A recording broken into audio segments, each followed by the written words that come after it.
ज्यादा सीधे मत बनो। सीधे पेड़ जल्दी काट लिए जाते हैं। आज की कहानी के माध्यम से आपको कुछ ऐसे तरीके पता चलेंगे जिनसे आप धोखा खाने से खुद को बचा सकते हैं। भावनात्मक रूप से कमजोर आदमी का लोग हमेशा फायदा उठाते रहते हैं।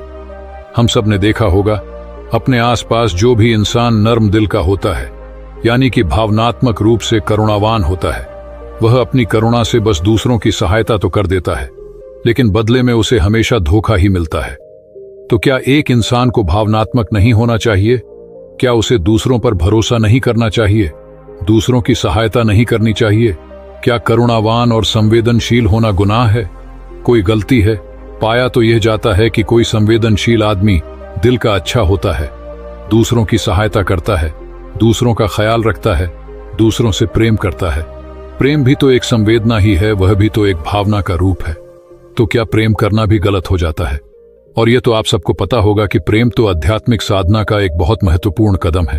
तो किस प्रकार एक इंसान समाज में संवेदनशील, करुणावान और दयालु, यानी कि एक अच्छा आदमी बनकर रह सकता है, ताकि लोग उसका फायदा भी ना उठा पाए और वह अपने मन की अच्छाई, अपने मन की कोमलता, करुणा सब कुछ बरकरार भी रख सके। एक बार एक युवा लड़का जंगल के पेड़ों पर मुक्के मार रहा था। वह बड़े जोर जोर से मुक्के मार रहा था। वह अपने मन का गुस्सा निकालने की कोशिश कर रहा था। शायद उसको किसी ने धोखा दिया था या फिर उसके साथ बहुत बुरा हुआ था, जिससे वह बहुत ज्यादा परेशान था। उसे कहीं भी शांति नहीं मिल रही थी।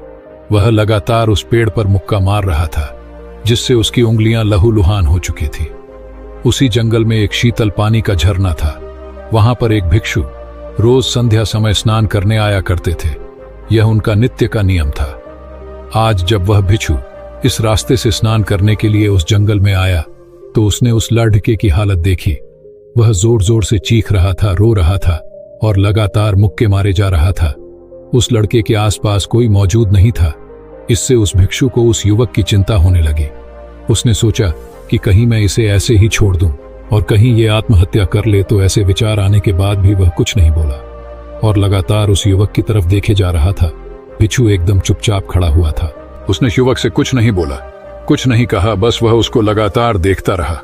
कुछ देर तक तो उस युवक ने उस भिक्षु को नजरअंदाज किया, लेकिन कुछ देर बाद उसे अजीब सा लगने लगा।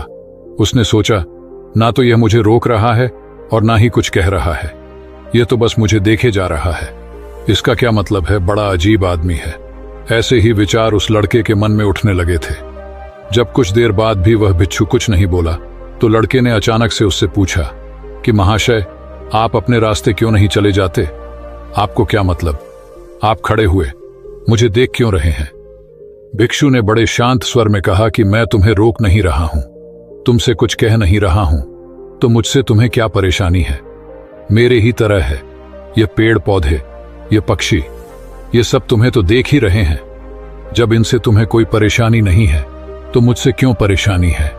यह सुनकर लड़का जोर से चीख कर बोला, मुझे सबसे परेशानी है। मैं सबसे नफरत करता हूं। यहां पर सब धोखेबाज, गद्दार होते हैं, कोई किसी का नहीं होता इस दुनिया में। और इस तरह बोलते बोलते वह फूट फूट कर रोने लगा और रोए जा रहा था और भिक्षु उसे देखे जा रहा था। वो उसे चुप करने की कोशिश भी नहीं कर रहा था। यह बात तो उस लड़के को और ज्यादा अजीब लगी। अब रोना छोड़कर उस लड़के ने सीधे खड़े होकर उस भिक्षु से कहा, बड़े अजीब आदमी है कि सामने कोई इंसान रो रहा है, दुखी है, परेशान है और आप उसे चुप भी नहीं कर सकते। आपके मन में बिल्कुल भी संवेदना नहीं है। बड़े अजीब और कठोर हृदय वाले साधु हैं। आपको अपने साधु होने पर खेद होना चाहिए। और ऐसे ही ना जाने क्या क्या जली कटी बातें वो युवक उस भिक्षु को सुनाने लगा। कुछ देर बाद जब युवक की सारी भड़ास निकल चुकी थी, तब भिक्षु ने बड़े ही शांत स्वर में कहा कि आज मैं तुम्हें कंधा दे सकता हूं, तुम्हारे आंसू पोंछ सकता हूं, लेकिन इससे तुम्हारी समस्या का समाधान नहीं होगा। कुछ देर के लिए तुम्हारा मन बहल जाएगा, बस उसके बाद वही जिंदगी, वही लोग जो तुम्हें आज कंधा देने के लिए भी तुम्हारे पास नहीं है। फिर से तुम उसी जिंदगी में लौट जाओगे। कोई तुम्हें धोखा देगा, कोई तुम्हारा फायदा उठाएगा और तुम अपने मन को ऐसे ही तकलीफ पहुंचाते रहोगे। तो आंसू पोंछने की बजाय तुम्हें मुझसे कुछ ज्ञान की बातें लेना चाहिए, जिससे तुम्हें जीवन में कोई भी धोखा ना दे सके, तुम्हारी अच्छाई का कोई भी फायदा ना उठा सके। याद रखना, आंसू पोंछने वाले तो तुम्हें बहुत मिल जाएंगे, लेकिन ज्ञान और सही समझ देने वाला कभी कभी कोई इंसान मिलता है। भिक्षु ने उसे बताया कि मैं पास ही के झरने में स्नान करने के लिए जा रहा हूं। बड़ा ही शीतल पानी है वहां का। अगर तुम चाहो तो तुम भी मेरे साथ चल सकते हो। यहां पर अकेले परेशान होने से अच्छा है कि तुम झरने की शीतल पानी में स्नान करो, जिससे तुम्हारा दिमाग, मन, मस्तिष्क और तुम्हारा शरीर सब कुछ पवित्र हो जाएगा। यह सुनकर वो लड़का उस भिक्षु के पीछे पीछे चलने लगा। जंगल के बीचों बीच रास्ता झरने की तरफ जाता था। जंगल में सन्नाटा छाया हुआ था। उनके पैरों तले सूखे पत्तों की चरमराने की आवाज पूरे जंगल में गूंज रही थी। आज पूर्णिमा की रात थी और आसमान में चांद अपनी उजली रोशनी उस जंगल में फेंक रहा था। उस रोशनी में दोनों उस झरने की तरफ बढ़ते चले जा रहे थे। रास्ते में चलते चलते उस युवक ने उस भिक्षु से कहा कि महात्मन, आपकी जिंदगी मस्त है। आपको किसी चीज की कोई परेशानी नहीं है। आपको पता है कि दुनिया में कैसे कैसे लोग बसते हैं, कितने धोखेबाज, कितने मक्कार, और सबसे बड़ी बात, अपने लोग ही धोखा देते हैं, जिनसे हम प्रेम करते हैं, जिनको हम अपना मानते हैं। जब उन्हीं से धोखा मिलता है तो कैसा महसूस होता है। कभी कभी तो ऐसे लगता है कि भोले और दयालु लोगों के लिए यह दुनिया नहीं बनी है, ये धोखेबाजों के लिए है, मक्कारों के लिए है। वही यहाँ पर फलते फूलते हैं, वही आनंद से जीते हैं, और हमारे जैसे लोग जो दूसरों की सहायता करते हैं, दूसरों को अपना मानते हैं, वह हमेशा जीवन भर दुख में रहते हैं। यही जीवन की सत्यता है और यही संसार है जिसमें हमें रोज घुट घुट कर मरना पड़ता है। आपने सही किया, ऐसे जिंदगी को त्याग दिया, पीछे छोड़ दिया। अब बस अपने में मस्त, किसी से कोई परेशानी नहीं है, किसी की कोई चिंता नहीं है। मैं भी सोचता हूं कि मैं भी संन्यास ले लूं, छोड़ दो इस दुनिया को। यह सुनकर उस भिक्षु ने कहा कि तुम्हें क्या लगता है, सन्यासी जीवन बहुत आसान होता है। भिक्षु ने बड़े शांत स्वर में कहा कि तुम्हें तो 2 वक्त की रोटी तो शांति से मिल जाती है, हमें तो कभी कभी वह भी नसीब नहीं होती। अगर भिक्षा मिल जाती है तो हम खा लेते हैं, वरना हमें तो भूखा ही सोना पड़ता है। यही सन्यासी जीवन है। हमें हमेशा नीचे सोना पड़ता है, सिर्फ एक लंगोट में रहना पड़ता है, चाहे कैसा भी मौसम क्यों ना हो। तो ये सब तुम्हें आसान लगता है, तो तुम भी सन्यासी बन जाओ। युवक ने कहा कि आप कहते तो ठीक ही हैं, संघर्ष तो दोनों तरफ है, सांसारिक जीवन में भी और सन्यासी जीवन में भी। वैसे सांसारिक जीवन भी अच्छा है, लेकिन तब तक जब तक घर परिवार में सुख शांति बनी रहे, धोखा ना मिले, हमारे लोग हमारा फायदा ना उठाएं, हमसे झूठ ना बोले, हमें धोखा ना दे, तब तो जीवन जीने का आनंद होता है, वरना तो जीवन नर्क हो जाता है। भिक्षु ने कहा, देखो, सन्यास अपने मन से लिया जाता है। जब हमारा मन कहता है कि हमें सन्यास के मार्ग पर सफलता हासिल करनी है, आगे बढ़ना है, तो ही सन्यासी जीवन सफल हो पाता है। लेकिन तुम अपने घर से परेशान होकर, दूसरे लोगों से परेशान होकर सन्यासी बनना चाहते हो, तो तुम्हारा सन्यासी जीवन भी कभी सफल नहीं होगा। इससे अच्छा तो तुम सांसारिक जीवन में अगर कुछ तरीके, कुछ नियम अपनाओ, तो दूसरे लोग तुम्हें धोखा नहीं दे पाएंगे।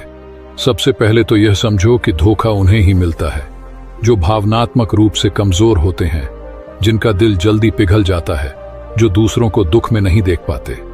ऐसे लोगों के साथ धोखे होने की संभावना ज्यादा होती है, क्योंकि कोई भी आदमी अपनी परेशानी बताकर, अपने को दुख में बताकर तुम्हारा फायदा उठा सकता है। क्या पता वह झूठ बोल रहा हो, वह दुखी होने का अभिनय कर रहा हो, लेकिन आपको तो सच ही लगेगा, और उसके बाद कुछ समय बाद आपको पता चलता है कि आपके साथ धोखा हो गया। उसके बाद आपका मन अंदर से टूट जाता है। इसीलिए सबसे पहली बात ध्यान रखना कि किसी भी व्यक्ति को यह एहसास मत होने दो कि तुम भावनात्मक रूप से कमजोर हो, अंदर से तुम्हारा दिल नर्म है।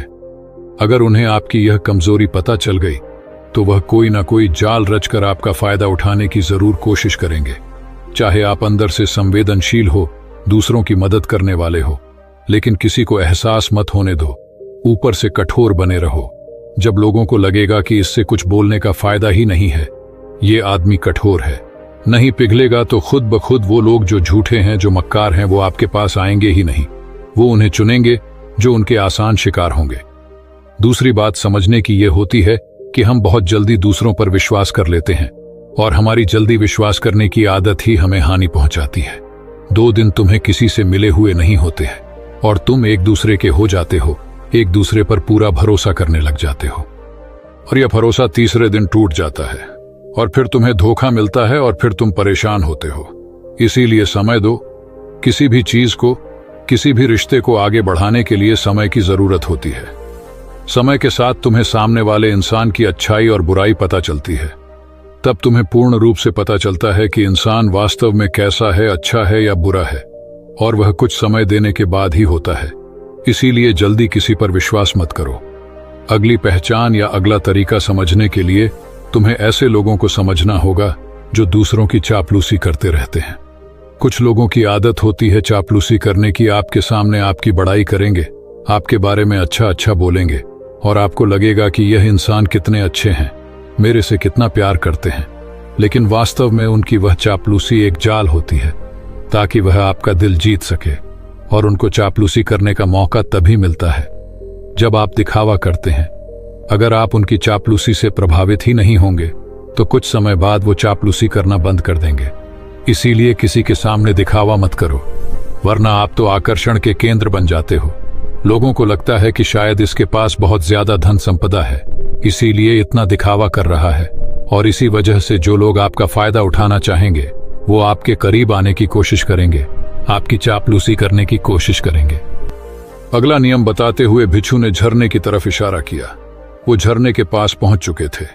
युवक को भी एहसास हो चुका था, क्योंकि वहां पर ठंडी ठंडी हवा चल रही थी। ढलान की तरफ जाते हुए भिक्षु ने कहा कि सांसारिक जीवन में एक बात समझने की यह होती है कि हम जिसकी सहायता कर रहे हैं, चाहे किसी भी रूप में, धन से, शारीरिक रूप से, या जिस भी अवस्था में हम किसी की सहायता कर रहे हैं, तो हमें यह ख्याल रखना चाहिए कि सामने वाला वापस कभी भविष्य में हमारी सहायता करने योग्य है कि नहीं है। अगर किसी को पैसा उधार दे रहे हो तो यह समझो कि उसके पास आय का कोई साधन है कि नहीं है। कल भविष्य में वह तुम्हें वापस कर पाएगा कि नहीं कर पाएगा। अगर वह नहीं करेगा तो तुम्हें तकलीफ होगी, तुम्हें दुख होगा। ऐसे तो इंसान करुणा बस भिखारियों को भी भीख देता है, लेकिन वह गलत नहीं है, क्योंकि जो भी पैसा अपने सामने वाले को दिया है उससे आपके ऊपर कोई ज्यादा प्रभाव नहीं पड़ेगा। अगर वह आपको वापस भी नहीं लौटाएगा तो अगर किसी ऐसे इंसान को पैसा देना है जो कभी वापस नहीं लौटा पाएगा, तो उतना ही देना जिससे तुम्हारे ऊपर ज्यादा दबाव न बने। अगर वो वापस भी न लौटाए तो तुम्हें ज्यादा दुख न पहुंचे। अब तक वो दोनों झरने पर पहुंच चुके थे। दोनों ने अपने कपड़े उतारे और उस झरने के शीतल पानी में कूद पड़े। पानी बहुत ठंडा था। उन दोनों की सारी थकान, सारी उदासी पल भर में ही दूर हो गई। स्नान कर लेने के बाद दोनों एक पेड़ के नीचे उस झरने के सामने बैठकर बातें करने लगे।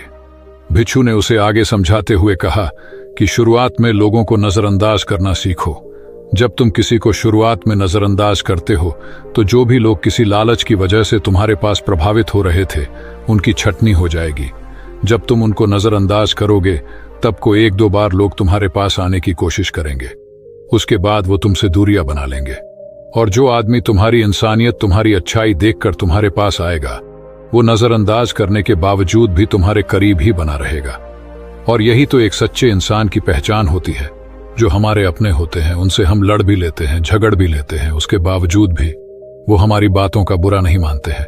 चाहे थोड़े समय के लिए वह हमसे नाराज रहे, लेकिन कुछ समय बाद फिर से हम एक हो जाते हैं। और यही तो घर परिवार का मतलब होता है, यही तो अपनों का मतलब होता है।